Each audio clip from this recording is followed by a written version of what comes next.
తెలంగాణలో registration office అనగానే ఎక్కడ లేని టెన్షన్. ఏళ్ల తరబడి కొనుక్కున్న భూమి 22A పడిందంటే ఇక ఆఫీసుల చుట్టూ కాళ్ళరిగేలా తిరగాల్సిందే.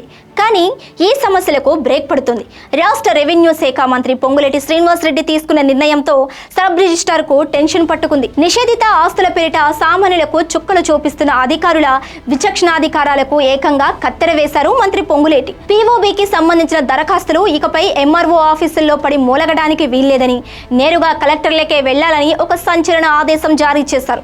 అసలు 22A దరఖాస్తుల విషయంలో ప్రభుత్వ స్కెచ్ ఏంటి, ఆగస్టు 14వ తేదీన డెడ్ లైన్ ఎందుకు పెట్టారు అనేది ఇప్పుడు చూద్దాం.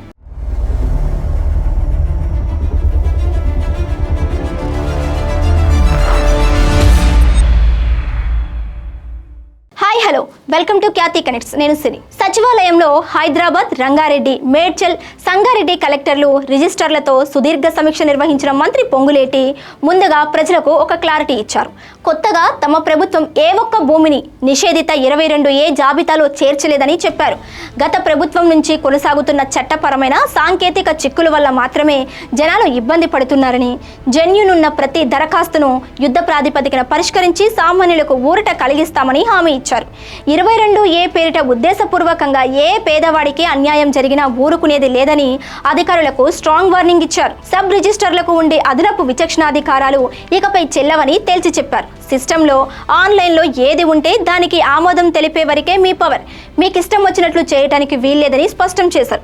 ఒకవేళ పీఓబీ జాబితాలో ఉన్న ఆస్తుల రిజిస్ట్రేషన్ వస్తే గుడ్డిగా తిరస్కరించకుండా ఖచ్చితంగా 3 రోజుల సమయం తీసుకొని ఎందుకు రిజెక్ట్ చేస్తున్నారో కారణం చెప్పాలని రూల్ పాస్ చేశారు. ఇక కీలకమైన పాయింట్ ఏంటంటే ఈ 22 దరఖాస్తులు ఇకపై తహసీల్దార్ దగ్గరకు వెళ్ళవు, నేరుగా కలెక్టర్ దగ్గరికే వెళ్ళాలి. కలెక్టర్ టు డిస్ట్రిక్ట్ రిజిస్టర్ మధ్యనే కరెస్పాండెన్స్ జరగాలని బౌండరీలు గీసేశారు. సమస్య రాకుండా చూడాల్సిన బాధ్యత కలెక్టర్లదే అన్న మంత్రి అధికారులందరికీ ఒక అల్టిమేటం జారీ చేశారు. భూముల రెగ్యులైజేషన్కు సంబంధించిన జీవోలు, మెమోలు, భూసేకరణ ప్రొసీడింగ్స్, లేఅవుట్లు, అనుమతులు తదితర డాక్యుమెంట్లన్నీ ఆగస్టు 14వ తేదీలోగా ఆన్లైన్లో అప్లోడ్ చేసి తీరాలని డెడ్ లైన్ పెట్టారు. దీని ద్వారా ఏది ఫేక్ డాక్యుమెంట్, ఏది జెన్యూన్ డాక్యుమెంట్ అనే దానిపై సూపర్ చెక్ చేసుకునే వెసులుబాటు అధికారులకు కలుగుతుందని స్పష్టం చేశారు. ప్రభుత్వ ఆస్తులను కాపాడే విషయంలో ఏమాత్రం రాజీ పడే ప్రసక్తే లేదని, ఏ చిన్న తప్పు చేసినా క్షమించేది లేదని, కఠిన చర్యలు తప్పవని వార్నింగ్ ఇచ్చారు. చూసారుగా 22A భూములపై మంత్రి పొంగులేటి తీసిన ఈ పవర్ఫుల్ యాక్షన్ ఎపిసోడ్.